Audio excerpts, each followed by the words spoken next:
It is time for us to check in with Melanie Cooper. She is with the Arts Council of York County. She gives us an update about what's going on within the arts community. Good morning to you, Melanie. Good morning. So tonight, we're going to get a real big update about what's going on in the arts community. That's right. Our annual meeting is tonight, and this is our chance to kind of shine the spotlight on what the arts have accomplished this year. It's at the Center for the Arts from 5 to 7 p.m. It's free, and anybody is welcome to drop in and learn more about what we've accomplished. We're excited because this past year, really, we have almost completely come back from COVID. We have a lot of our programming going on now and kind of are back to regular business, which is fantastic. And then we also received the results of the study that we did with the Americans for the Arts in 2022-2023. So we received those results in September, and we'll be talking about those tonight. So that study is called Arts and Economic Prosperity 6, and it's really important because it's a nationwide study. It's of the nonprofit arts and culture sector, and it takes a look at individual communities, but then also brings us together as a whole. And so we're able to see the impact that we are having on our communities from a very local level all the way to the national level. And it really does show year after year that the arts create growth, and we're putting money right back into our local economies every single year. That is fantastic. I know for any nonprofit community, you have to raise fund. It takes money to keep the doors open, and to show that the greater impact and ripple effect you're having on the community is a huge for you all. Yeah. I know over the past year here, Lucas and I have just fangirled and boyed over the arts and the unique stuff, the events that you guys host. What does it look like on the horizon? Because we know summer isn't quiet for you. It looks quiet, but it's not. We are getting ready for our fall and spring programming right now. So we've got the Blues and Jazz Festival coming up in late September and October. We're partnering with Pharmacy Community Farm Stop again this year for a free concert the Saturday before our big restaurant crawl in downtown Rock Hill. So we are excited to bring both of those back. We've got art classes going on Saturdays. It'll be the first 3 Saturdays of the month this time. And then the 4th Saturday, excuse me, we are so excited because we are going to start doing story time and art projects with pre-K through probably 1st or 2nd graders.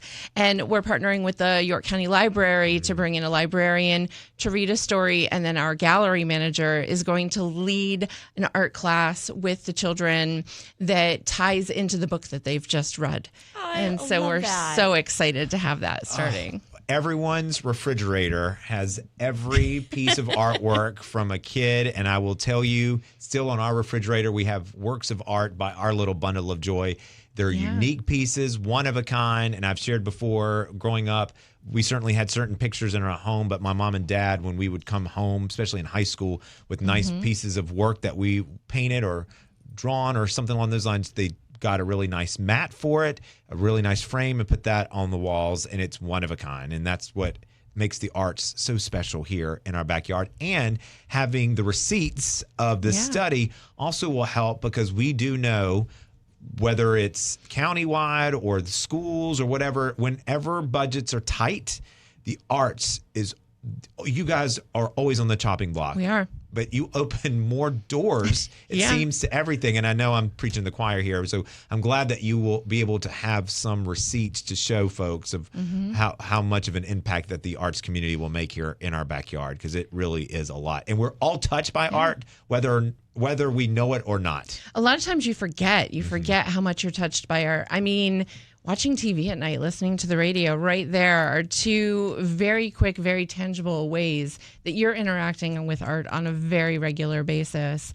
And it really just goes from there. It's not just going into an art gallery or taking the time to go to a concert or to a theater performance. It's in your daily life. And a lot of people are going to school, getting some type of degree or whatnot in the arts. And again, you're supporting this generation. We always talk hospitality tourism. It's big. And what's drawing people here, you want to have opportunities while they're going to grab food. Why don't they go check out the local art? And it attracts the people. So good Yeah. for you all. Thank you. Mural Mile is one of the best examples of that. Yeah. You're looking at art, Yeah. probably not realizing what you're looking at. You're thinking, oh, it's a nice mural on a wall, but it all tells a story, and it's part of a 1 mile radius here in downtown Rock Hill. So kudos to those behind that initiative. All right. So tonight we'll get an update about what the year in arts, what that looked like, and you also give out some awards, it looks like. So That's that's right. free tonight. So stop in and learn all about the arts community. All right, Melanie, take us out from there. What else do we have going on? Well, right now in the galleries, we've got the juried competition, which is so amazing. It's got really unique artwork this time. The juror really kind of outdid themselves. It's very unexpected, but it's also, we still have our landscapes and we've got our photographs and we've got things that you would expect to see in the gallery, but we also have things like a 6-foot-tall ghillie suit that's done in red and with surrounded by flags. It's, amazing and so different. So it's exciting. Gotta come out and see it. It's one of those I start to think in my head, what does that even look like? I gotta come see it. Right. And then one of our favorite exhibits is on display right now in the Perimeter Gallery, and that's Mugshot. And that's something we started doing a few years ago. It's grown this year. We've got more artists than we've ever had before. And this is the opportunity for ceramic artists to shine. We hang mugs on the wall, and you can, if you like one, you get to take it off the wall, bring it to us in the office, pay for it, and take it home with you, which is so unusual because usually when you buy artwork, you've got to wait until the show closes.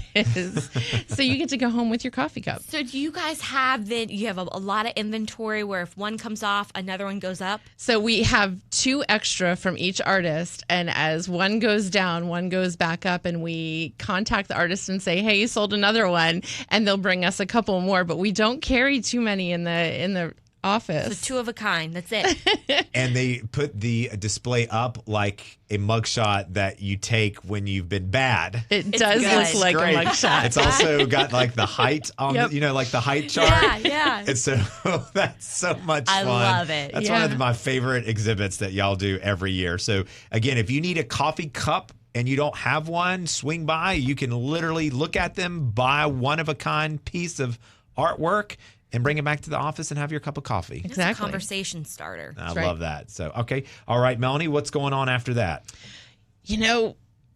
We I don't know what's going on after. That's a lot. Let's give her a breather. She's like, let me just get through the fall. That's right. Yes. You've got so many things on your plate, but again, kudos to all that you guys are doing. You got your Friday Arts Project in the morning. Yeah. Well, Friday Arts Project is one of our Okay. partner organizations. They meet in the mornings. We do have First Fridays coming up. That happens every single month, January through December. First Fridays Rock Hill happens in downtown Rock Hill.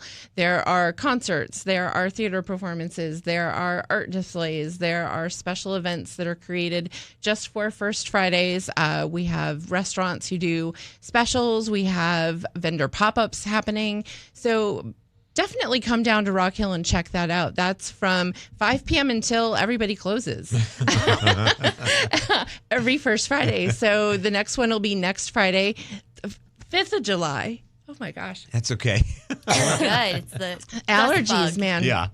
So When you get a tick on your throat, it's the hardest thing to worst. shake. I'm sorry. So, but First Friday is so much fun because you get to experience lots of different things. You don't have to just stay at a concert. You can come over and check out the artwork. We keep the galleries open late. Go over to Common Market. They have vendor pop-ups. You get to purchase items created by local artists. So it's a really fun time and a great way to support our downtown community. We appreciate all that the arts community that it will do right here in our community. Again, tonight you get a chance to hear about the impact in the last year as well as kind of see the vision for the future.